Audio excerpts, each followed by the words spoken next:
وَأَمَّا الَّذِينَ سُعِدُوا فَفِي الْجَنَّةِ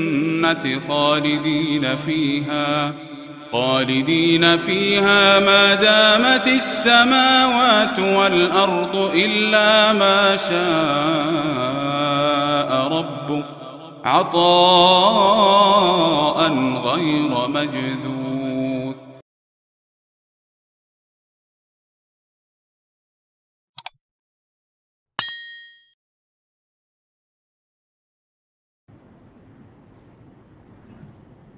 بسم الله الرحمن الرحيم. وبه قال حدثنا احمد بن اشرف قال حدثنا محمد بن فضيل عمر بن قعقاع ابي جمعه ابي هريره رضي الله تعالى عنه عن النبي الكريم انه قال النبي صلى الله عليه وسلم: كلمتان حبيبتان الى الرحمن خفيفتان عن اللسان ثقيلتان في الميزان سبحان الله وبحمده سبحان الله العظيم. بسم الله الرحمن الرحيم. الحمد لله رب العالمين والصلاة والسلام على سيد الأنبياء والمرسلين سيدنا ونبينا وحبيبنا وشفيعنا محمد وآله وأصحابه أجمعين. أما بعد فإن أصدق الحديث كتاب الله وأحسن الهدي هدي سيدنا محمد صلى الله عليه وسلم وخير الأمور عوازمها وشر الأمور محدثاتها وكل محدثة بدعة وكل بدعة ضلالة وكل ضلالة في النار. بالسند المتصل منا إلى الإمام الهمام الحافظ الحجة أمير المؤمنين في الحديث أبي عبد الله محمد بن إسماعيل البخاري رحمه الله تعالى ونفعنا بعلومه قال: باب قول الله وندع الموازين القسط ليوم القيامة وأن أعمال بني آدم وقولهم يوزن. وقال مجاهد: القسطاس والعدل بالرومية. ويقال القسط مصدر المقسط وهو العادل، وأما القاسط فهو الجائر. وبه قال حدثنا أحمد بن أشكاب قال حدثنا محمد بن فضيل عن عمارة بن القعقاع عن أبي زرعة عن أبي هريرة رضي الله تعالى عنه قال: قال النبي صلى الله تعالى عليه وسلم: كلمتان حبيبتان إلى الرحمن خفيفتان على اللسان ثقيلتان في الميزان سبحان الله وبحمده سبحان الله العظيم.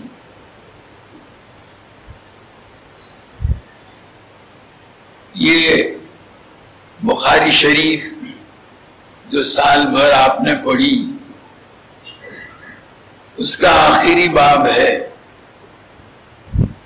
ویسے تعداد ابواب بخاری شریف کی ہندوستانی نسخے کے اعتبار سے 3866 اور مصری نسخے کے اعتبار سے 3918 ہے.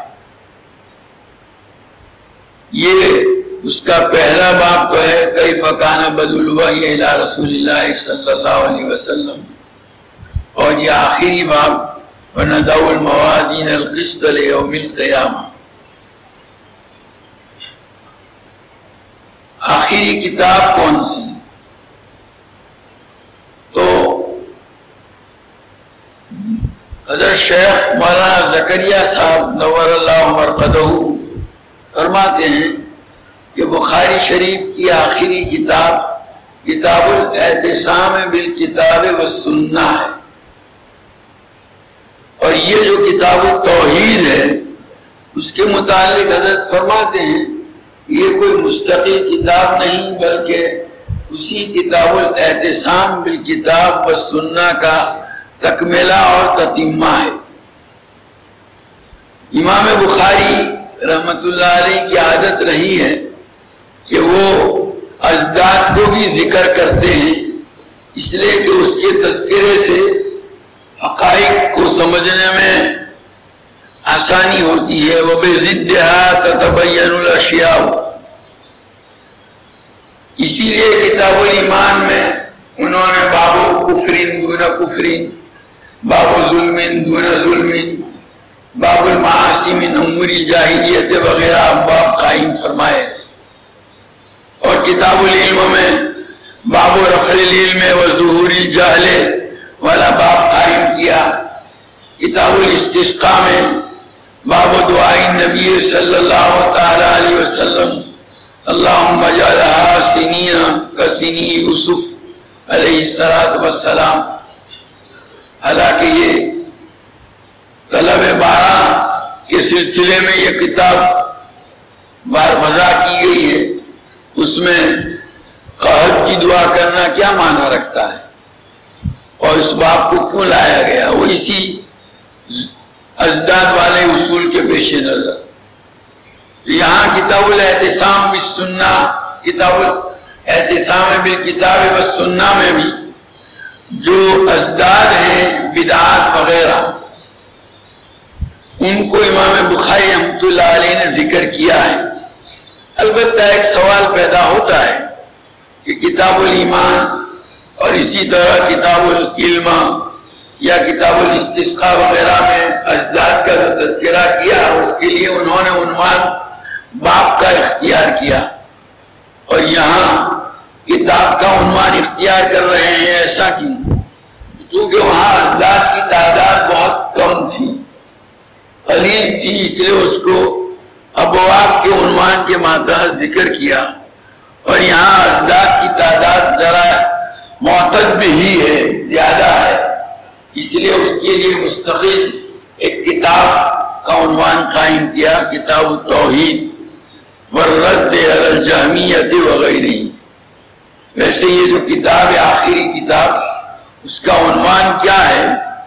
نصفی کا جو نسخہ ہے اس میں تو خالی کتاب التوحید ہے، اور اکثر روات نے اسی طرح اس کو فربری سے نقل کیا ہے. لیکن مستملی کی روایت کے اندر کتاب التوحید والرد علی الجہمیۃ وغیرہم، والرد علی الجہمیۃ وغیرہم کا بھی اضافہ ہے مستملی والی روایت کے اندر. تو یہ یہاں آخری کتاب اگر شیخ نے اسی کو قرار دیا ہے، یہ یعنی کتاب التوحید کو نہیں بلکہ کتاب الاعتصام بالکتاب والسنہ. جبکہ عام متن شراح نے کتاب التوحید ہی کو بخاری شریف کی آخری کتاب قرار دیا ہے. یہ کتاب التوحید کے اندر امام بخاری رحمۃ اللہ علیہ نے اللہ تبارک و تعالیٰ کی ذات و صفات کو بیان کرنے کا اہتمام کیا ہے. ویسے انہوں نے شروعات تو کی تھی کتاب الایمان سے، اگرچہ تمہید کے طور پر باب کیف کان بدل وحی کو بھی لائے تھے کہ انسان کا رشتہ اللہ تبارک و تعالیٰ کے ساتھ جو قائم ہوتا ہے وہ وحی کے ذریعے سے ہوتا ہے. اور اس کے بعد پھر انہوں نے کتاب الایمان کو ذکر کیا، اور یہاں کتاب التوحید لائے. یہ ذرا الفاظ کا فرق ہے، تفنن ہے.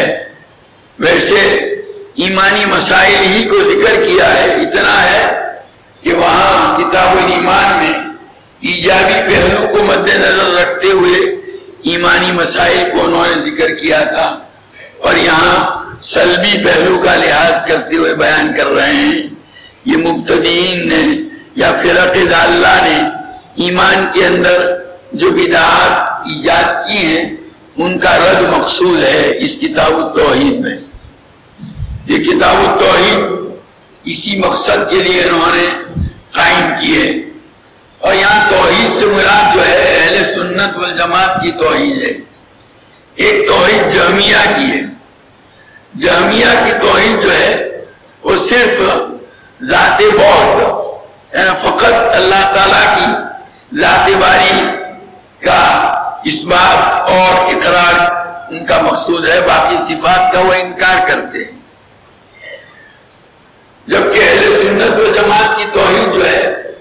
اس میں توحید ذات اور توحید صفات دونوں کا اقرار اور اس بات ہے۔ یہ صفات میں دونوں صفات آتی ہے، صفات ذات اور صفات افعال۔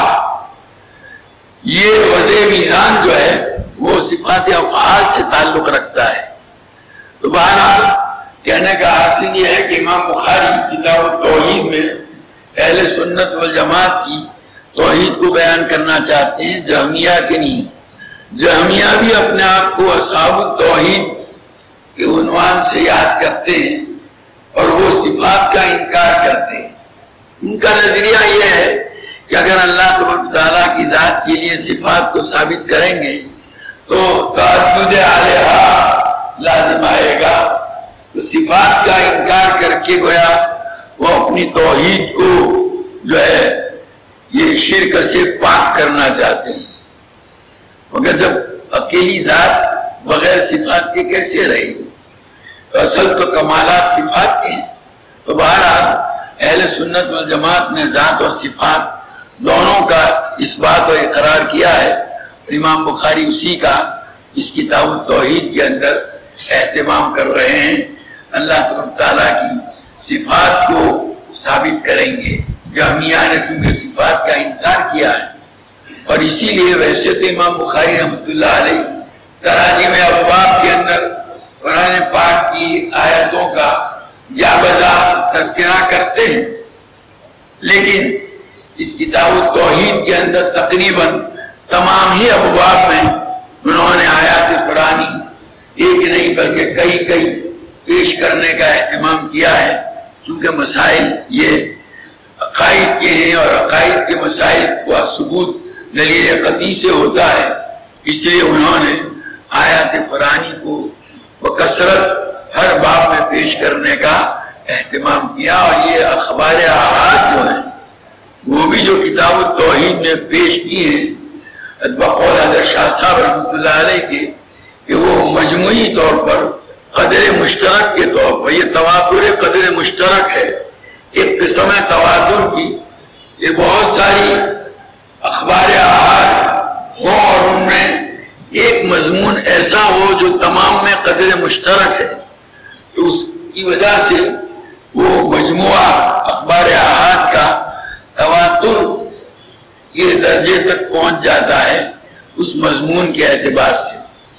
میں نے پہلے مثال بھی دی تھی آپ کو کہ بھئی جیسے یہاں کوئی مروز آپ کھڑے ہیں مدرسے کی یہ گیٹ کے پاس، کوئی آیا موٹر سائیکل پر ادھر چار راستے کی طرف سے اور اس نے کہا کہ وہاں ایکسیڈنٹ ہو گیا ہے اور 5 آدمی مر گئے۔ پھر دوسرا آیا، اس نے کہا کہ وہاں ایکسیڈنٹ ہوا ہے اور 8 آدمی مر گئے۔ تیسرا آیا، اس نے بھی ایکسیڈنٹ کی بات کی اور آدمیوں کے مرنے کو بیان کیا لیکن تعداد الگ ذکر کی۔ کئی آئے، یہ سب اخبار احاد کے قبیل سے ہیں، لیکن 2 باتیں ان میں مشترک ہیں۔ ایک تو یہ ہے کہ ایکسیڈنٹ کا ہونا اور دوسرا جو ہے اس ایکسیڈنٹ کے نتیجے میں آدمیوں کا مرنا۔ گویا یہ قدر مشترک ہے ان تمام خبروں میں، اس کو تواتر قدر مشترک سے تعبیر کیا جاتا ہے۔ تو پوری کتاب التوحید کے اندر مجموعی طور پر امام بخاری رحمۃ اللہ علیہ نے جو اخبار احاد ذکر کی ہیں ان سے باری تعالیٰ کا صفات سے متصف ہونا معلوم ہوتا ہے۔ اس معنی کر کے یہ اب اخبار احاد مجموعی طور پر تواتر قدر مشترک کا کام دیتی ہے، اور آیات کریمہ جتنی انہوں نے پیش کی وہ تو اپنی جگہ پر ہے ہی۔ اس طرح دونوں دلیلیں قطعی ہو جاتی ہیں اور قطعی دلائل سے عقائد کا اس بات کیا جا سکتا ہے۔ اب یہ جو باب ہے، اس باب کو امام بخاری رحمۃ اللہ علیہ نے جو قائم کیا ہے اس کا مقصد کیا ہے، تو اس کے سلسلے میں 2 باتیں کہی گئی ہیں۔ ایک تو علامہ کشمیری رحمۃ اللہ علیہ نے ہمارے اکابر میں سے فرمایا ہے کہ امام بخاری اس باب کے ذریعے سے تلاوت اور مطلوع کے درمیان کے فرق کو بیان کرنا چاہتے ہیں۔ یہ وہی مسئلہ ہے جس میں امام بخاری رحمۃ اللہ علیہ کو اطلاع پیش آیا تھا. تو گویا بتلانا چاہتے ہیں کہ میزان جو ہے وہ تو مکلفین کے اعمال کے وزن کے لیے قائم کیا جائے گا. تلاوت اس کے ذریعے سے تولی جائے گی جو بندے کا فعل ہے، لیکن مطلوب جو اللہ تعالیٰ کا کلام ہے بھلا اس کو کہاں تولا جا سکتا ہے. گویا امام بخاری رحمۃ اللہ علیہ اس باب کو قائم کر کے تلاوت اور مطلوب دونوں الگ الگ چیزیں ہیں یہ بتلانا چاہتے ہیں. جبکہ عامتاً شراح جو ہے وہ اس باب کی غرض یہ بتلاتے ہیں کہ امام بخاری رحمۃ اللہ علیہ وضع میزان کو ثابت کرنا چاہتے ہیں اور وزن اعمال کو ثابت کرنا چاہتے ہیں. قیامت کے روز اللہ تعالیٰ ترازو رکھیں گے اور اس کے ذریعے سے اعمال کو تولا جائے گا. اس چیز کو یہاں بتلانا چاہتے ہیں امام بخاری رحمۃ اللہ علیہ، اس کے لیے یہ باب قائم کیا ہے. چنانچہ تمام اہل سنت و جماعت کا اجماع اور اتفاق ہے کہ ایمان لانا چاہیے. ترازو قیامت کے روز ترازو ہوگی جس میں بندوں کے اعمال کو تولا جائے گا، ناپا جائے گا اس کے ذریعے سے. یہ باب لا کر کے گویا معتزلہ کی تردید بھی مقصود ہے کہ جو میزان کا اور وزن اعمال کا انکار کرتے ہیں. ویسے اس باب کا تعلق کتاب التوحید سے وہی معنی ہو جائے گا کہ کتاب التوحید کا مقصد جو ہے ذات و صفات کو بیان کرنا ہے، اور صفات میں صفات ذات اور صفات افعال، اور یہ جو ہے وزن اعمال ہے وہ صفات افعال میں سے ہے. وہی طور اس باب کو کتاب کے ساتھ مناسبت ہو جائے گی. تو بہرحال یہ باب کو قائم کیا ہے. معتزلہ کا جو نظریہ تھا اس کی تردید کے لیے وہ کہتے تھے کہ ترازو اور اسی طریقے سے اعمال کا وزن یہ کوئی چیز نہیں، بلکہ یہ جو قرآن میں جہاں والوزن یومئذ الحق اور اسی طرح میزان کا تذکرہ آیا ہے وَنَضَعُ الْمَوَازِینَ جیسے یہ روایت آیت پیش کی امام بخاری نے سورہ انبیاء کی، اس کا مقصد جو ہے اللہ تعالیٰ قیامت کے روز عدل اور انصاف سے کام لیں گے بندوں کے معاملے میں. تو اس کو عدل و انصاف سے کام لینے کو تعمیر کرنے کے لیے میزان اور وزن کے الفاظ استعمال کیے گئے. لیکن اہل سنت والجماعت کہتے ہیں کہ بھئی اسی لفظ کو جب بولا جاتا ہے اصل یہ ہے کہ اس کا جو حقیقی معنی ہے وہ مراد لیا جانا چاہیے. لفظ میزان جس کو ہم اردو میں ترازو سے تعبیر کرتے ہیں اس کا مطلب یہ ہے کہ آلہ ہے جس کے ذریعے سے چیزوں کو تولا یا ناپا جاتا ہے اور اس کی مقدار اس کے ذریعے سے معلوم کی جاتی ہے. یہ اس کا حقیقی معنی ہے. اب اس حقیقی معنی کو چھوڑ کر کے عدل و انصاف، ویسے اللہ تعالیٰ قیامت کے روز عدل و انصاف ہی سے کام لیں گے، یہ اپنی جگہ پر برحق ہے. لیکن یہاں یہ لفظ میزان قرآن میں جہاں اور حدیث میں استعمال کیا گیا ہے یا وزن اعمال کا جو تذکرہ کیا گیا ہے تو اس سے مراد جو ہے حقیقی معنی لیا گیا ہے کہ باقاعدہ میزان رکھی جائے گی، ترازو رکھی جائے گی اور بندوں کے اعمال اس کے ذریعے سے جو ہے ان کی مقدار معلوم کی جائے گی، تولے جائیں گے. دوبارہ اس کا حقیقی معنی مراد لیا گیا ہے، جبکہ معتزلہ نے اس کا معنی مجازی کے طور پر عدل و انصاف کا مفہوم مراد لیا ہے. اور وہ اس لیے کہ معتزلہ کے اوپر جو ہے وہ عقلیت غالب ہے. وہ اس زمانے کا یہ قصہ ہے جب خلافت عباسیہ میں مامون الرشید جو ہے اس نے وہ فلسفہ اور منطق کی کتابیں جو یونانی زبان کے اندر تھی ان کا ترجمہ عربی میں کرایا. اور یہ علوم جب آئے یہاں عربی زبان کے اندر تو اس کے نتیجے میں جو ہے لوگوں کے اندر یہ عقلیت والا مزاج ایسا غالب ہوا کہ وہ دین کی ہر چیز کو، ہر مسئلے کو عقلیت کی ترازو سے تولنے اور ناپنے لگے. ان پر عقلیت کا غلبہ تھا معتزلہ کے اوپر. گویا ہر چیز کے اندر وہ عقل کے ذریعے سے اس کو ناپتے ہیں، سوچتے ہیں. پہلے ایک نظریہ عقل سے قائم کرتے ہیں اور پھر اس نظریے کو قرآن اور حدیث کے دلائل کے ذریعے سے ثابت کرنے کی کوشش کرتے ہیں، اور اگر نہیں تو پھر اس میں تعویل کا راستہ اپناتے ہیں. جبکہ اہل سنت و جماعت کا طریقہ یہ ہے کہ بھئی قرآن اور حدیث کے الفاظ سے صراحتاً جو چیز ثابت ہوتی ہے وہ ہمیں ماننی چاہیے. قرآن اور حدیث کے الفاظ سے صراحتاً میزان اور وزن اعمال ثابت ہوتا ہے، اس کو انہوں نے مانا. اور معتزلہ جو ہے کیونکہ انہوں نے ان کا عقلی دلائل کو پیش کرتے ہوئے کہ بھئی یہ اعمال جو ہیں جو انسان سے صادر ہوتے ہیں وہ آراء منطقیوں نے جو ہے علم منطق کے اندر موجودات کو دو قسموں میں، دو جنسوں میں تقسیم کیا ہے. عرض اور جوہر. جوہر وہ ہے جو قائم بذات ہو، جو اپنے وجود میں کسی کے تابع نہ ہو، خود قائم ہے.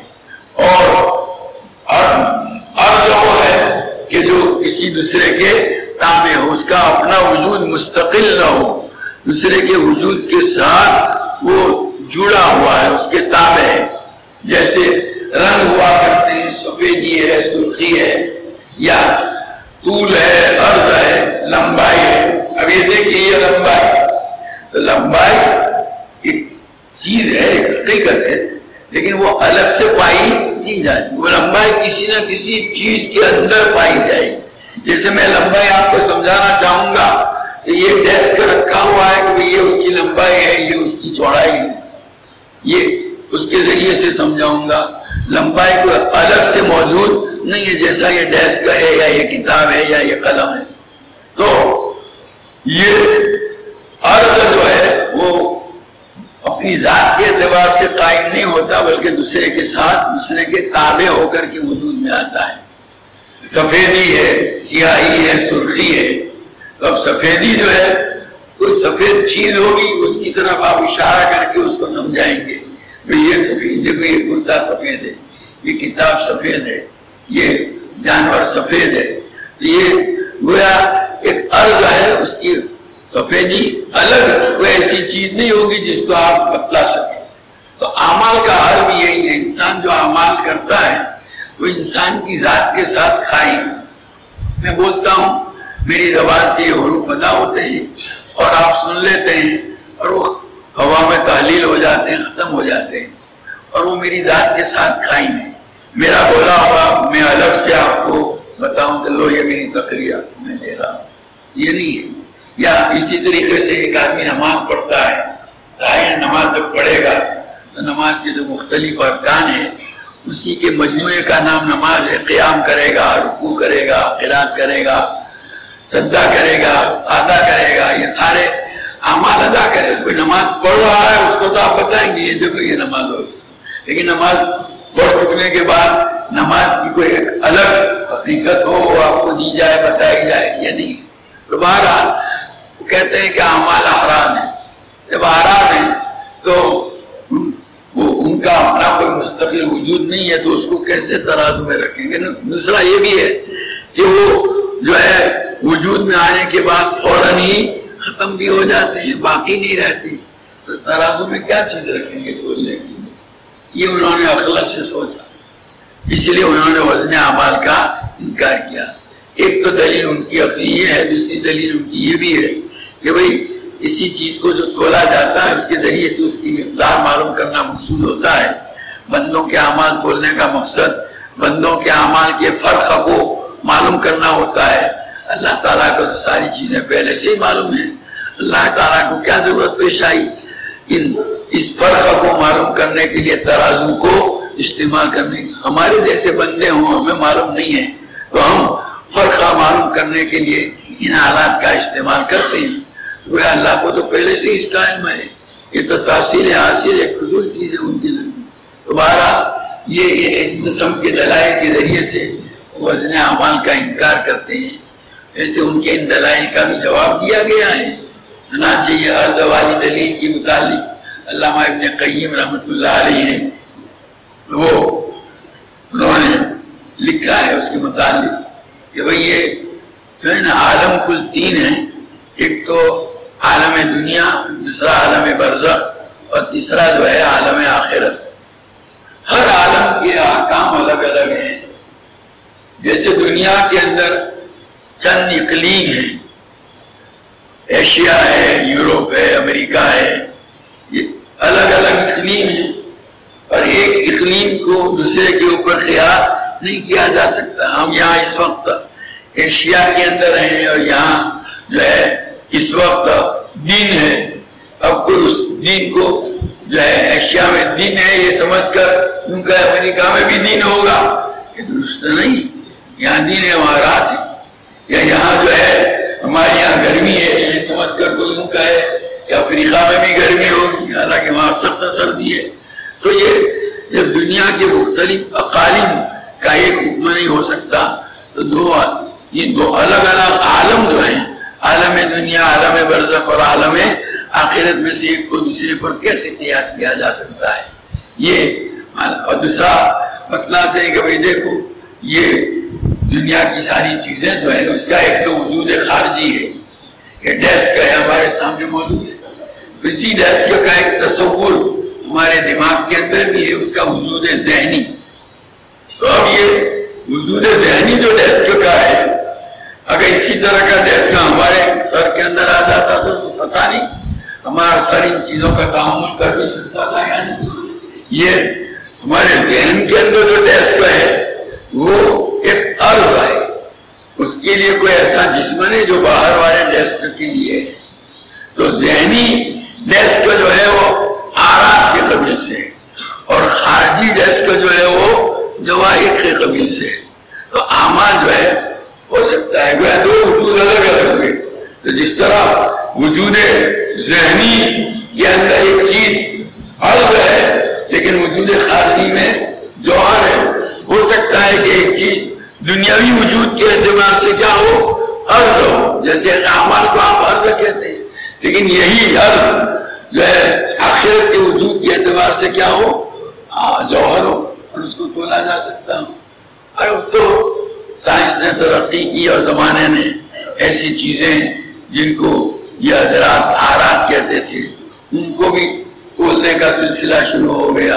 حرارت اور برودت کو ہے، بخار کو ناپا جاتا ہے، بجلی جو ہے پاور ہے اس کو ناپا جاتا ہے، انسان کے خون کے دوران کو ناپا جاتا ہے، اسی طرح اس کے اندر کولیسٹرول کا حصہ کتنا ہے وہ ناپا جاتا ہے۔ یہ ساری چیزیں آرات کے قبیل سے ہیں۔ تو ہوگا کسی زمانے میں آرات کے متعلق کہ اس کو ناپا نہیں جا سکتا، تولا نہیں جا سکتا، لیکن اب تو ایسے حالات ایجاد ہوئے ہیں کہ آرات جو ہے ان کو ناپا اور تولا جا سکتا ہے۔ دوبارہ جب اللہ تعالیٰ نے انسان کو اتنی صلاحیت دی ہے کہ جس سے وہ آرات کو ناپنے اور تولنے کے آلات کا ایجاد کر سکتا ہے، پھر اللہ تعالیٰ جو خالق السماوات والارض ہے، کیا اس کو اتنی قدرت نہیں ہے کہ وہ اعمال جو آرات ہیں ان کو تولنے کا آلہ پیدا کر دے؟ اللہ تعالیٰ کی ترازو ایسی ہو جس میں اعمال تولے جا سکتے ہوں۔ دوبارہ یہ معتزلہ کے اس اشکال کا یہ جواب، پہلے اشکال کا تو یہ جواب دیا گیا ہے، دوسرے اشکال کا جو کہتے ہیں کہ اللہ تعالیٰ کو تولنے کا مقصد جو ہے وہ فرق کو معلوم کرنا ہوتا ہے کہ اعمال مختلف بندوں کے اعمال میں کیا فرق ہے اور کس کا عمل زیادہ وزنی ہے کس کا کم ہے۔ اللہ تعالیٰ کو یہ ساری چیزیں معلوم، اس کا جواب دیا گیا کہ خالی اتنا ہی اس کا فائدہ نہیں ہے بلکہ اتمام حجت بھی ہے کہ بھئی جب بندوں کے سامنے ان کے اعمال کو تولا جائے گا تو وہاں قیامت کو اللہ تعالیٰ کے معاملات اس طرح انجام دیے جائیں گے کہ لوگوں کو انصاف ہوتا ہوا نظر آئے گا۔ مجھے خود دیکھ لے گا اپنے آپ کو، اس کو ثابت کرنے کے لیے کچھ کہنا، وہ یہ سب ہو رہا ہوگا، اس کو دیکھ کر وہ سمجھ جائے گا کہ میرے اعمال کی کیا حیثیت ہے اور میرے ساتھ کیا معاملہ ہونا چاہیے۔ جیسے دنیا کی عدالتوں کے اندر جو ہے جج فیصلہ کرتے ہیں، گواہ پیش ہوتے ہیں، گواہیاں دیتے ہیں، اللہ کے بعد مجرم ایسے ہوتے ہیں کہ ان کے جرم کا جج کو خود کو علم ہوتا ہے، لیکن جج اپنے علم کی بنیاد پر فیصلہ نہیں کرتا، بلکہ اس کے سامنے گواہ لائے جاتے ہیں، اور وہ گواہ جو ہیں گواہی دیتے ہیں اس مجرم کے جرم کے متعلق، تو اس کو سن کر مجرم خود ہی بھی گویا سمجھتا ہے کہ اب میرے جرم کا ثبوت ہو گیا، اس کے بعد فیصلہ کیا جاتا ہے۔ دوبارہ یہ وہاں آخرت کے اندر جو امور انجام دیے جائیں گے، اس طرح کہ آدمی کو انصاف ہوتا ہوا نظر آئے گا، اس کو کچھ کہنے کی ضرورت پیش نہیں آئے گی، اسی کو اتمام حجت کہتے ہیں۔ دوبارہ یہ اللہ تعالیٰ کے علم کی وجہ سے کہ بندوں کے اوپر حجت قائم کرنے کے لیے یہ طریقہ اختیار کیا جائے گا۔ اب یہ جو انہوں نے امام بخاری رحمۃ اللہ نے باب قائم کیا ہے وَنَضَعُ الْمَوَازِينَ الْقِسْطَ لِيَوْمِ الْقِيَامَةِ، یہ قرآن کی آیت سورہ انبیاء کی اس کا ایک ٹکڑا انہوں نے پیش کیا ہے، ترجمۃ الباب میں رکھا ہے کہ ہم ترازویں انصاف کی ترازویں رکھیں گے قیامت کے دن۔ اب یہاں موازین یہ میزان کی جمع ہے، اور قسط جو ہے یہ صفت موازین کی۔ اب سوال پیدا ہو سکتا ہے نحوی اعتبار سے کہ بھئی صفت اور موصوف میں جو ہے وہ عدد تثنیہ اور جمع کے اعتبار سے موافقت ہونی چاہیے، اور یہاں جو ہے موصوف جمع ہے اور صفت واحد ہے۔ اس کا جواب دیا گیا کہ قسط مصدر ہے، اور مصدر جو ہے واحد تثنیہ جمع سب کی صفت بن سکتا ہے۔ اور بعضوں نے یہاں یوں کہا ہے کہ یہاں مجاز بالحذف ہے، نَضَعُ الْمَوَازِينَ ذَوَاتِ الْقِسْطِ، ہمیں اسی طرح جو ہیں جو انصاف والی ہوں گی۔ لفظ ذوات کو یہاں معذوف مانا جائے گا، مضاف معذوف ہے، تو یہ قسط جو ہے مضاف معذوف کا مضاف الیہ ہے، تو جو مضاف کو یہاں ہم ظاہر کریں گے تو اس صورت کے اندر یہ مضاف ذوات ہے، اور وہ بھی جمع ہے اور موازین بھی جمع ہے۔ اور بعضوں نے کہا کہ یہ قسط جو ہے صفت نہیں بلکہ مفعول لہو ہے، کہ ہم ترازویں رکھیں گے انصاف کے لیے، لِأَجَلِ قسط۔ لیوم القیامہ میں لام جو ہے وہ فی کے معنی میں ابن قتیبہ نے لیا ہے، اور علامہ نووی رحمۃ اللہ علیہ نے بھی اسی کو راجح قرار دیا ہے۔ ویسے تو اس میں اور بھی کئی معنی لیے گئے ہیں۔ دوبارہ امام بخاری رحمۃ اللہ علیہ اس باب کے ذریعے سے میزان کو ثابت کرنا چاہتے ہیں اور وزن اعمال کو۔ آگے وَأَنَّ أَعْمَالَ بَنِي آدَمَ وَقَوْلَهُمْ يُوزَنُ، گویا اس ترجمۃ الباب کے دو جز ہیں، ایک تو آیت کا ٹکڑا وَنَضَعُ الْمَوَازِينَ الْقِسْطَ لِيَوْمِ الْقِيَامَةِ، اور وَأَنَّ أَعْمَالَ بَنِي آدَمَ وَقَوْلَهُمْ يُوزَنُ۔ یہ امام بخاری رحمۃ اللہ علیہ نے اپنا ایک دعویٰ بھی پیش کیا ہے کہ انسانوں کے اعمال اور ان کی بات جو ہے تولی جائے گی۔ ویسے اب اسی کا جو نسخہ ہے اس کے اندر اقوالہم بجائے قولہم کے ہیں، اور علامہ ابن حجر عسقلانی رحمۃ اللہ علیہ نے اعمال کو سامنے رکھتے ہوئے اقوال والے نسخے کو راجح قرار دیا ہے کہ وہ مناسب ہے۔ ویسے وجہ بھی بتائی گئی کہ اعمال بنی اعمال کو جمع اس لیے لائے کہ اعمال کے جو مصادر یعنی جن اعضاء سے یہ اعمال صادر ہوتے ہیں، ہاتھ، پاؤں اور دوسرے جو اعضاء ہیں آنکھ، کان وغیرہ، تو ان کے مصادر متعدد ہیں، اس اعتبار سے اعمال کا صیغہ کیا لائے؟ جمع لائے۔ اور قول صادر ہوتا ہے زبان سے، تو اس کا مصدر یعنی جائے صدور جو ہے وہ زبان ہے، وہ ایک ہے، واحد ہے، اس معنی کر کے اس کو واحد لائے۔ ویسے جس نسخے میں جمع ہے اقوال، تو وہ چونکہ اگرچہ زبان ایک ہے لیکن اس سے صادر ہونے والے جو اقوال ہیں وہ بہت زیادہ ہیں، اس معنی کر کے اس کو جمع کا صیغہ بھی لایا جاتا ہے۔ اب یہ ہے کہ بھئی بحث تو چل رہی ہے اعمال اور اعمال کی، اب اس میں اقوال کو لانے کی ضرورت کیا تھی؟ بات دراصل یہ ہے کہ امام بخاری رحمۃ اللہ علیہ اعمال کے تلنے کو ثابت کرنا چاہتے ہیں، تو اس اعمال کے معاملے میں کوئی صریح روایت ان کی شرط کے مطابق تھی نہیں۔ قول کے سلسلے میں یہ حضرت ابو ہریرہ والی روایت جو آپ نے پڑھی ہے، اس لیے اسی کے ذریعے سے پہلے قول کا وزن کیا جانا ثابت کریں گے، اور قول بھی چونکہ زبان کا ایک عمل ہے اس طرح دوسرے اعضاء کے اعمال کا وزن اس کے ذریعے سے ثابت کریں گے امام بخاری رحمۃ اللہ علیہ. جیسے کہ اس کی عادت ہے کہ جب کوئی کام کوئی ترجمۃ الباب قائم کرتے ہیں اور وہ محسوس کرتے ہیں کہ میں نے جو دعویٰ ترجمۃ الباب کی شکل میں پیش کیا ہے اس کو ثابت کرنے کے لیے میرے پاس میری شرط کے مطابق کوئی روایت ہے نہیں، تو پھر اس دعوے میں ایک مزید دعوے کا اضافہ کرتے ہیں اور پھر وہ البتہ ثابت ہوتا ہے ان کی شرط کے مطابق روایت سے، اور پھر اس کے واسطے سے پھر وہ پہلے والے دعوے کو بھی ثابت قرار دیتے ہیں. اب یہاں جو ہے یہ موازین یہ جمع کا صیغہ لائے ہیں، تو جمع کا صیغہ جو ہے ندع الموازین القسط، تو میزان ترازو ایک ہے یا متعدد ہیں، کئی ترازو ہیں. امام راضی رحمۃ اللہ علیہ نے تو یہ جمع کے صیغے کو مد نظر رکھتے ہوئے جو ہے کئی ترازو والا قول اختیار کیا ہے. اب یہ کئی ترازو ہیں کس اعتبار سے ہوں گی؟ بات ایک جیسا کہ حسن بصری رحمۃ اللہ علیہ سے منقول ہے کہ جتنے آدمی ہوں گے محشر کے اندر، حضرت آدم سے لے کر کے قیامت تک جتنے انسان ہوئے ہر ایک کے لیے الگ الگ ترازو. گویا یہ ترازوؤں کا تعدد جو ہے وہ عاملین کے اعتبار سے، عمل کرنے والوں کے، ہر عمل کرنے والے کے اعمال تولنے کے لیے الگ الگ ترازو ہوگی.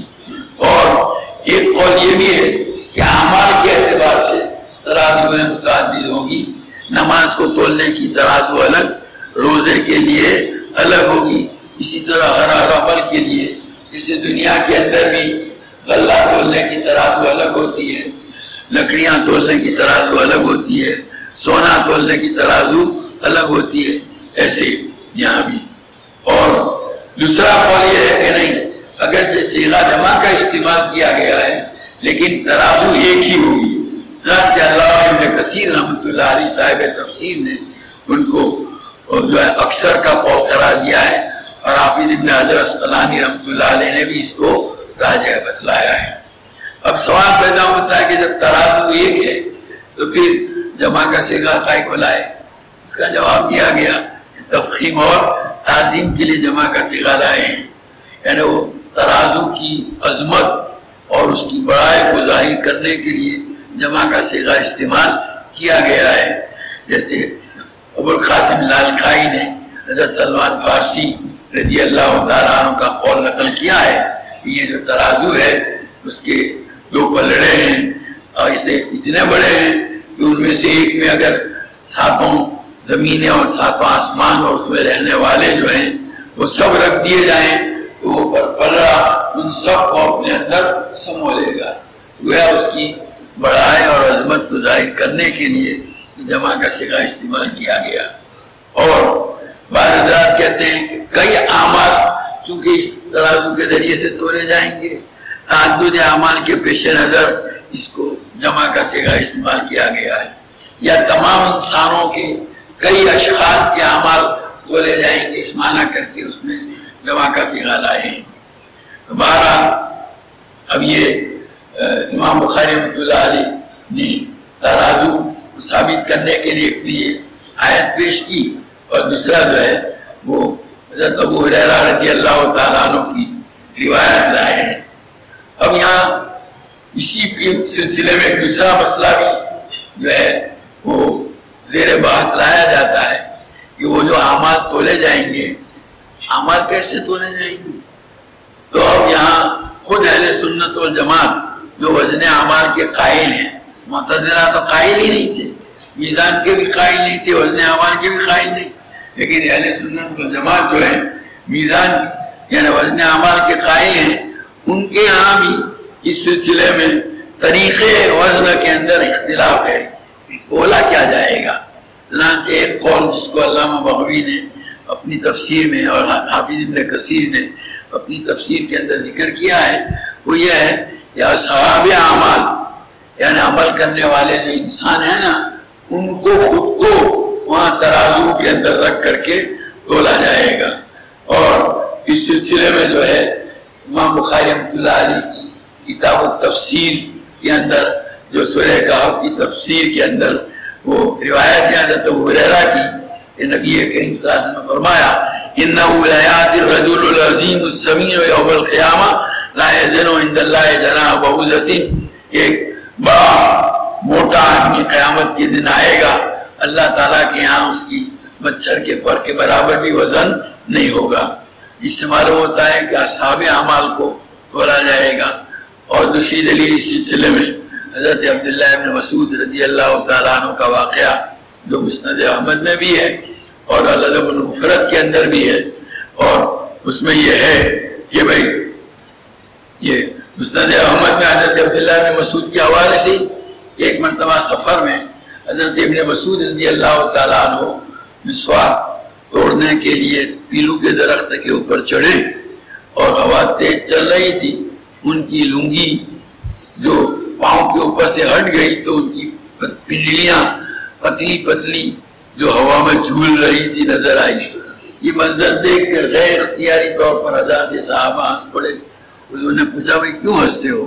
انہوں نے بتایا کہ یہ اس کی وجہ سے حضور صلی اللہ علیہ وسلم نے فرمایا والذی نفسی بیدیہ لہما اثقل فی المیزان من احد، کہ یہ پنڈلیاں جو ہے جس میزان میں اعمال تولے جائیں گے اس میں احد سے بھی زیادہ وزنی ہے۔ دیکھو اس سے معلوم ہوا کہ اصحاب اعمال کو تولا جائے گا۔ یہ روایت مسند احمد میں بھی ہے اور الادب المفرد جو امام بخاری کی ہے اس میں حضرت علی رضی اللہ تعالیٰ عنہ کی روایت سے ہے۔ یہ تو ایک قول ہوا، لیکن اس کے قائل کون ہیں؟ تو اس کے قائل کے متعلق معلوم نہیں۔ حضرت مولانا شیخ یونس صاحب رحمۃ اللہ علیہ فرمایا کرتے تھے تو میں نے بہت جستجو کی کہ اس کا قائل کون ہے، قائل کا پتہ نہیں چلا۔ ایک قول کے طور پر اس کو ذکر کیا جاتا ہے۔ دوسرا قول اس سلسلے میں یہ ہے کہ صحائف اعمال، یعنی جن رجسٹروں کے اندر اعمال جو ہے لکھے جاتے ہیں ان رجسٹروں کو جو ہے اس کے اندر ترازو کے اندر رکھ کر کے تولا جائے گا۔ حضرت عبداللہ ابن عمر رضی اللہ تعالیٰ عنہ کا ایک اثر اس سلسلے میں نقل کیا جاتا ہے، اور علماء میں حضرت ابو بکر ابن فورک ہیں، امام الحرمین ہیں، ابو العباس قرطبی ہیں، ابو عبداللہ قرطبی ہیں، یہ جو ہے اس کے قائل۔ امام راضی نے تو اس کو عامت المفسرین کا اور علامہ آلوسی نے جمہور کا قول اس کو قرار دیا ہے۔ اور اس سلسلے میں دلیل حدیث بطاقہ یہ ترمذی شریف میں حضرت عبداللہ ابن عمر ابن عاص رضی اللہ تعالیٰ عنہ کی روایت ہے کہ قیامت کے روز جو ہے میری امت میں سے ایک آدمی الگ ہوگا، لایا جائے گا سارے اہل محشر کے سامنے، اور اس کے سامنے 99 دفتر پھیلا کر رکھے جائیں گے کہ دیکھو یہ تمہارے گناہوں کا یہ رجسٹر ہے۔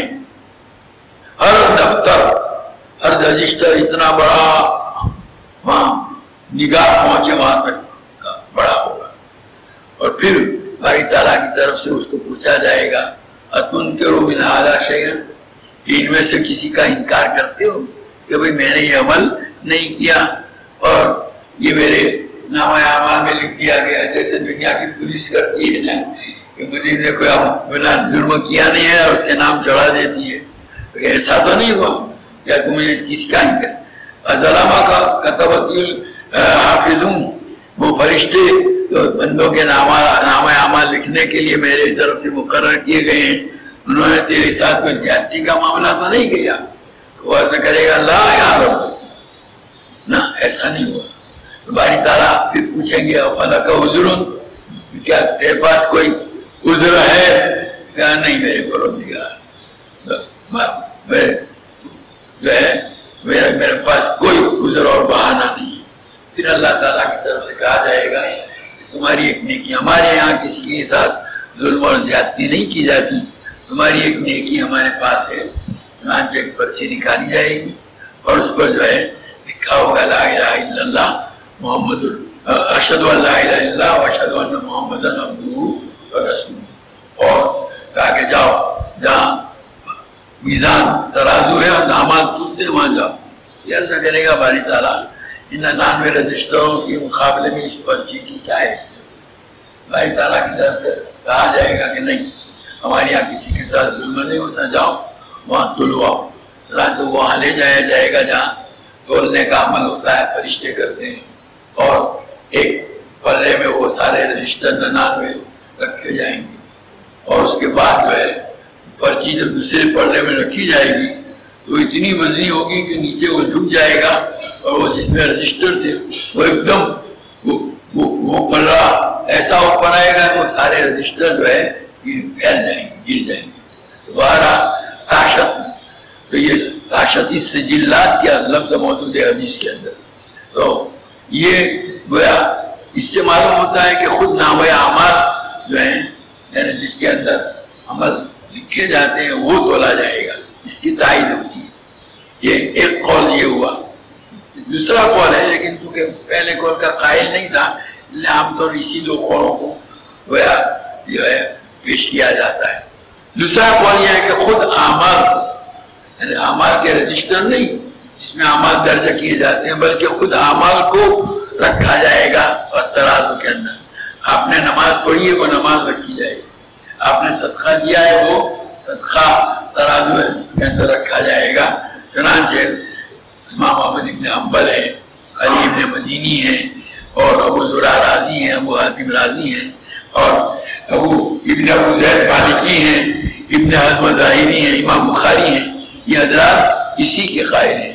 چنانچہ اسی لیے امام بخاری رحمۃ اللہ علیہ نے عنوان میں فرمایا ان اعمال بنی آدم وقولهم یوزن، کہ انسانوں کے اعمال اور ان کی بات تولی جائے گی، یعنی وہ اعمال خود ہی ترازو میں رکھے جائیں گے۔ یہ اسی لیے، اور دلیل میں امام بخاری رحمۃ اللہ علیہ نے جو ہے وہ حضرت ابو ہریرہ رضی اللہ تعالیٰ عنہ کی یہ روایت جو پیش کی ہے جو ابھی آپ نے پڑھی، تو اس کے اندر ہے کہ دو کلمے ہیں، کلماتان خفیفتان علی اللسان، زبان پر بولنے میں تو بڑے آسان اور ہلکے ہیں، اور وہ حبیبتان الی الرحمن، رحمان کے یہاں اللہ تعالیٰ کے یہاں بڑے محبوب اور پسندیدہ ہیں، اور ثقیلتان فی المیزان، ترازو میں میزان عمل کے اندر جس میں اعمال تولے جائیں گے اس کے اندر وہ بڑے بھاری ہیں۔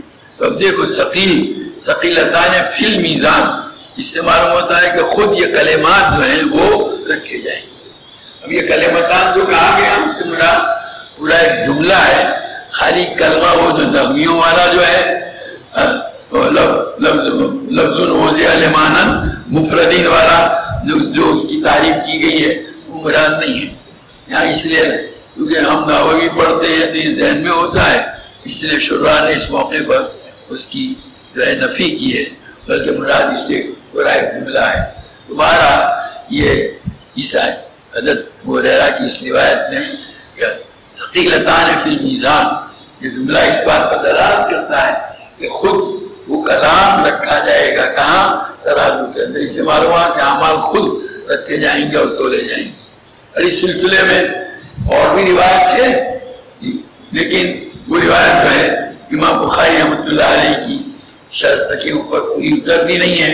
ایک تو ترمذی اور ابو داؤد شریف کے اندر ہے حضرت ابو درداء کی روایت کہ نبی کریم صلی اللہ علیہ وسلم فرمایا ما من شیء اثقل فی المیزان من حسن الخلق، کہ اچھے اخلاق سے بڑھ کر کوئی چیز میزان کے اندر زیادہ بھاری نہیں ہوگی۔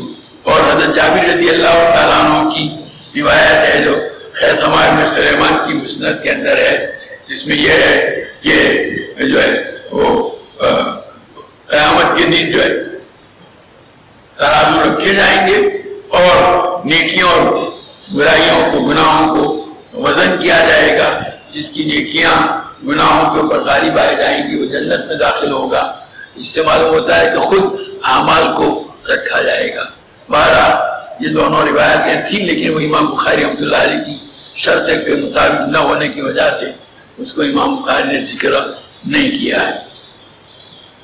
اب یہاں امام بخاری رحمۃ اللہ علیہ جو ہیں وہ لغوی تحقیق فرماتے ہیں، وقال مجاہد القسطاس والعدل برمیہ ويقال القسط مصدر المقسط وهو العادل واما القاسط وهو الجاهد۔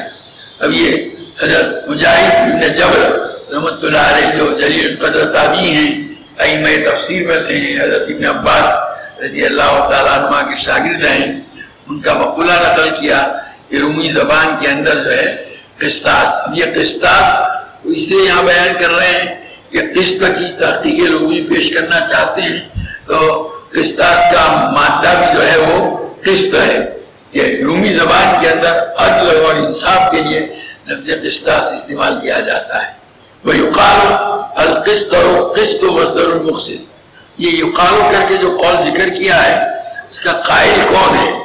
حافظ نے تو اس کو ذکر نہیں کیا لیکن دوسرے شراح بتلاتے ہیں کہ اس سے مراد میں ابو عبیدہ معمر ابن مثنیٰ ہیں جن کی کتاب مجاز القرآن سے امام بخاری زیادہ تر لغوی تحقیقات کو نقل کرتے ہیں. کتاب تفسیر میں زیادہ استفادہ انہوں نے اسی سے کیا ہے. انہی کا یہ قول ہے کہ القسط مصدر المقسط. یہ قسط جو ہے وہ مقسط کا مصدر ہے اور مقسط کا معنی ہے عادل. اب یہاں سوال پیدا ہوتا ہے کہ وہ مقسط جو ہے وہ تو اس میں فاعل کا صیغہ ہے اقساط سے اور قسط جو ہے وہ تو ثلاثی مجرد ہے وہ ثلاثی مزید فی میں آیا. تو اس کا جواب علامہ کرمانی رحمۃ اللہ علیہ نے دیا ہے کہ یہ بحث زوائد قسط مصدر کا جو مقسط کا مصدر ہے وہ زوائد کو حذف کرتے ہوئے یہ علامہ کرمانی فرماتے ہیں. وَأَمَّا الْقَاسِطُ فَهُوَ الْجَائِزُ.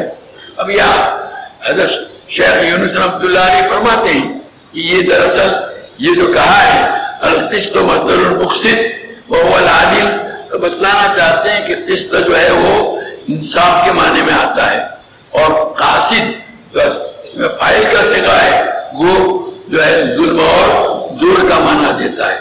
اسی لیے جو ہے القاسم بن قطان نے کہا ہے کہ یہ لفظ جو ہے ازداد میں سے عربی زبان میں ایسے الفاظ آتے ہیں کہ جس کے دونوں قسم کے معنی ہوتے ہیں اور دونوں ایک دوسرے کا ضد ہوتے ہیں. اور بعض حضرات فرماتے ہیں قسط یہ کاف کے زیر کے ساتھ اگر پڑھا جائے تو اس کا معنی عدل اور انصاف کے ہوتے ہیں اور قسط کاف کے زبر کے ساتھ پڑھا جائے تو اس کا معنی ظلم اور جور کے ہوتے ہیں. اب یہی باب جو ہے اس کے اندر جائے گا باب افعال کے اندر.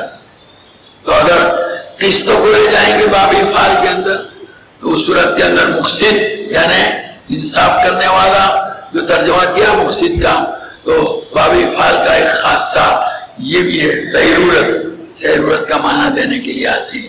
جیسے البنت الناقۃ کہ ناقہ نے دوسری نے دودھ دیا یا ادخلت المرأۃ عورت نے بچہ جنا.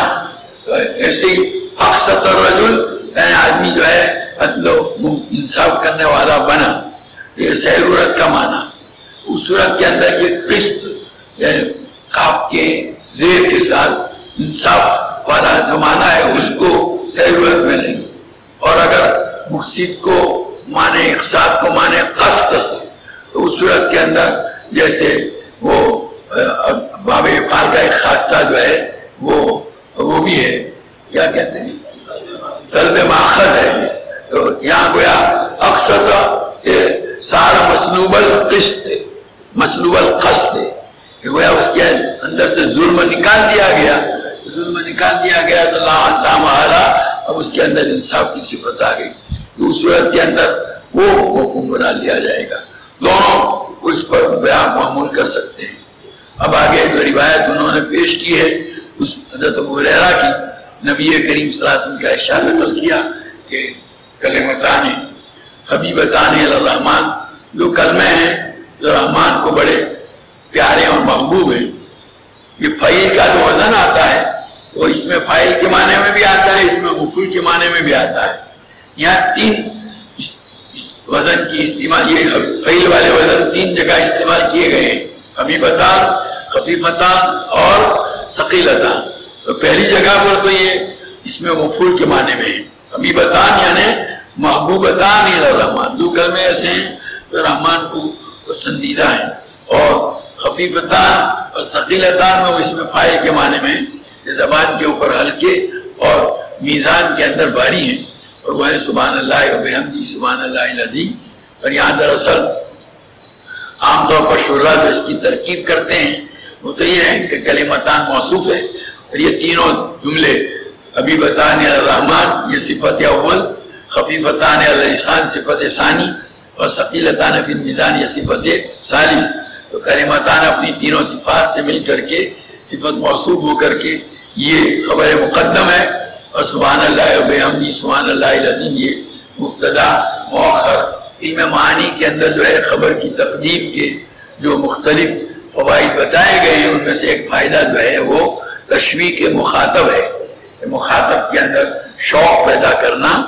اس کے لیے کبھی ایسا ہوتا ہے تو یہاں پر بھی جو ہے وہ حبیبتان الی الرحمن کہا کہ دو کلمے ایسے ہیں جو رحمان کو بڑے پیارے ہیں، بڑے محبوب ہیں، تو سننے والے کے دل میں شوق پیدا ہوا کہ وہ کون سے ہیں، ذرا پتا تو معلوم ہو جانا چاہیے۔ تو وہ انتظار میں ہے ان کے کہ وہ کلمے بتایا جائیں، پھر کہا گیا وہ کہتا ہے خفیفتان علی اللسان، کہ یہ دونوں کے زبان کے اوپر وہ ہلکے، یہ اور زیادہ گویا شوق پیدا ہوا۔ پھر جو ہے ثقیلتان فی المیزان کہا کہ وہ ترازو کے اندر وزنی ہے، تو یہ شوق اپنی انتہا کو پہنچ گیا۔ اس کے بعد بتایا گیا کہ وہ دونوں کلمے سبحان اللہ و بحمدہ سبحان اللہ العظیم ہے۔ اللہ تعالیٰ اب دیکھیے، یہ تو ایک علمی اعتبار سے یہ جو تفصیلات شرح نے لکھی ہیں، ویسے اصل تو یہ ہے کہ ہمیں اس بات کا اہتمام کرنا چاہیے کہ ہمارے اعمال کے اندر جو ہے وزن پیدا ہو۔ اصل حضور اکرم صلی اللہ علیہ وسلم کے ارشاد کا مقصود تو یہ ہے کہ بندے اپنے اعمال کو وزنی بنانے کا اہتمام کریں۔ اعمال کے اندر وزن کائے کے ذریعے سے پیدا ہوتا ہے، تو وزن پیدا کرنے والی چیزیں تین ہیں۔ ایک تو ایمان ہوگا نا، ایمان کے نتیجے میں آدمی کے اعمال کے اندر وزن پیدا ہوتا ہے۔ چنانچہ کفار جو ہیں ان کے اعمال کے متعلق باری تعالیٰ کا قرآن پاک کے اندر اشارہ ہے کہ باری تعالیٰ فرماتے ہیں وَقَدِمْنَا إِلَى مَا عَمِلُوا مِنْ عَمَلٍ فَجَعَلْنَاهُ هَبَاءً مَنْثُورًا، یعنی کفار نے جو اعمال کیے تھے ہم اس کے طرف متوجہ ہوئے اور اس کا فیصلہ کرنے کے لیے، تو ہم نے ان کے اعمال کو ہوا میں اڑتے ہوئے ذرات جیسا بنا دیا، یعنی اس کا کوئی وزن اللہ تعالیٰ کے ہاں نہیں ہوگا۔ اسی طرح جو ہے دوسری جگہ سورہ کہف میں باری تعالیٰ فرماتے ہیں قُلْ هَلْ نُنَبِّئُكُم بِالْأَخْسَرِينَ أَعْمَالًا الَّذِينَ ضَلَّ سَعْيُهُمْ فِي الْحَيَاةِ الدُّنْيَا وَهُمْ يَحْسَبُونَ أَنَّهُمْ يُحْسِنُونَ صُنْعًا أُولَئِكَ الَّذِينَ كَفَرُوا بِآيَاتِ رَبِّهِمْ وَلِقَائِهِ، وہ لوگ جنہوں نے اللہ تعالیٰ کی آیتوں کا انکار کیا اور اللہ تعالیٰ کی قیامت کے روز ملاقات کا انکار کیا، وَحَبِطَتْ أَعْمَالُهُمْ، کہ اعمال جو ہے وہ سارے ضائع اور ہفتہ ہو گئے۔ فَلَا نُقِيمُ لَهُمْ يَوْمَ الْقِيَامَةِ وَزْنًا، ان کے اعمال کے لیے قیامت کے روز ہم وزن قائم نہیں کریں گے۔ تو بہرحال اس سے معلوم ہوتا ہے ایمان ضروری ہے اعمال کے اندر وزن پیدا کرنے کے لیے۔ دوسری چیز جو ہے وہ صدق ہے، صدق یعنی اخلاص، اعمال میں وزن پیدا کرنے کے لیے جو ہے نہیں، صدق یعنی اتباع، نبی کریم صلی اللہ علیہ وسلم کے طریقے کے مطابق ہونا، آپ کی شریعت کے مطابق، سنت کے مطابق ہونا، یہ بھی ضروری ہے اعمال کے اندر وزن پیدا ہونے کے لیے۔ گویا ایک آدمی نماز پڑھتا ہے لیکن نبی کریم صلی اللہ علیہ وسلم کے بتلائے ہوئے طریقے کے مطابق نہیں ہے، تو اس صورت میں اس کی نماز اور اس کو کوئی اجر و ثواب نہیں ملے گا۔ ایسے واقعات حدیث میں ہیں۔ ایک مرتبہ نبی کریم صلی اللہ علیہ وسلم تشریف فرما تھے، ایک صحابی آئے اور انہوں نے 2 رکعت ادا کی، پھر آ کر حضور صلی اللہ علیہ وسلم کی خدمت میں حضور سلام کیا۔ آپ نے جواب دیتے ہوئے فرمایا کہ ارجع فصلی فإنک لم تصلی، واپس جاؤ، پڑھو نماز، دوبارہ پڑھو، تم نے نماز نہیں پڑھی۔ انہوں نے پھر جا کر کے پڑھی، پھر آ کے سلام کیا، پھر آپ نے یہی جواب دیا، پھر انہوں نے پڑھی، پھر آ کر سلام کیا، آپ نے پھر جواب دیا، دونوں نے تک کیا کہ اللہ کے رسول مجھے ایسی آتی ہے، اب آپ بتلائیے کہ میں کس طرح پڑھوں۔ پھر نبی کریم صلی اللہ علیہ وسلم نے تفصیل اطمینان کے ساتھ پڑھنے کی، اصل میں انہوں نے جلد بازی سے کام لیا تھا، آپ نے تفصیل سے وہ بتایا، تو معلوم ہوا کہ نبی کریم صلی اللہ علیہ وسلم کا جو بتایا اور طریقہ ہے اس کے مطابق اگر ہمارا عمل ہے تو اس کے اندر وزن ہے، ورنہ وزن نہیں ہوگا۔ اور تیسری چیز جو ہے وہ اخلاص، یعنی اللہ کے لیے کرنا، کہ جو جیسا کہ انما الاعمال بالنیات میں آپ پڑھ چکے ہیں، جو عمل خالص اللہ کے لیے کیا جائے گا اسی کے اندر جو ہے وزن پیدا ہوگا۔ اخلاص کی وجہ سے وزن بھی مختلف ہوتا ہے۔ حضور صلی اللہ علیہ وسلم نے فرمایا کہ میرا ایک صحابی جو ہے وہ آدھا صاحب کھجور اللہ کے راستے میں صدقہ کرے اور تم میں سے کوئی آدمی بہت پہاڑ کے برابر سونا خرچہ کرے تو بھی اس کے برابر ہو سکتا. اتنا بڑا فرق اخلاص کا کہ آدھا سا جو ہے اس پر صحابی آدھا سا وہ بھی کھجور اور دوسرا آدمی جو ہے صحابی کے علاوہ وہ سونا بہت پہاڑ کے برابر وہ بھی اس کا آدھا سا کے برابر نہیں ہو سکتا. یہ کیوں؟ اخلاص. صحابہ کا اخلاص اس درجے کا تھا کہ کسی دوسرے میں وہ بات پائی نہیں جا سکتی. دوبارہ اخلاص کی وجہ سے وزن آتا ہے تو ضرورت ہے کہ ہم ان کا اہتمام کریں کہ ہم اپنے اعمال کے اندر اخلاص پیدا کریں. اللہ ہی کے لیے عمل ہونا چاہیے اور نبی کریم صلی اللہ علیہ وسلم کے طریقے کے مطابق اللہ تعالیٰ ہم سب کو اس کی توفیق اور سعادت عطا فرمائے.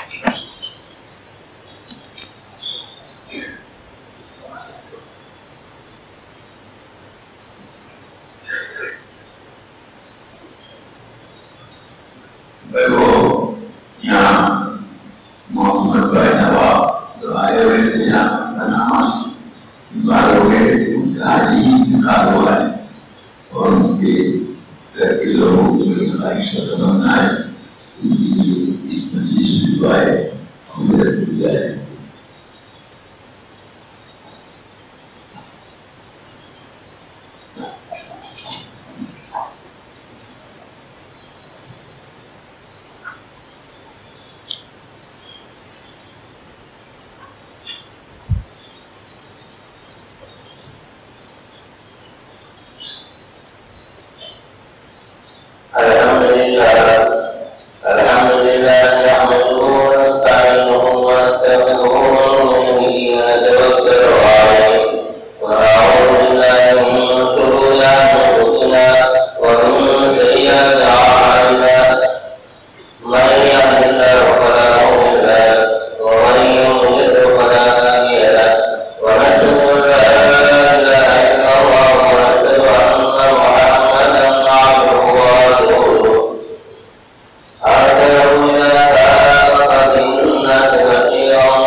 مسائل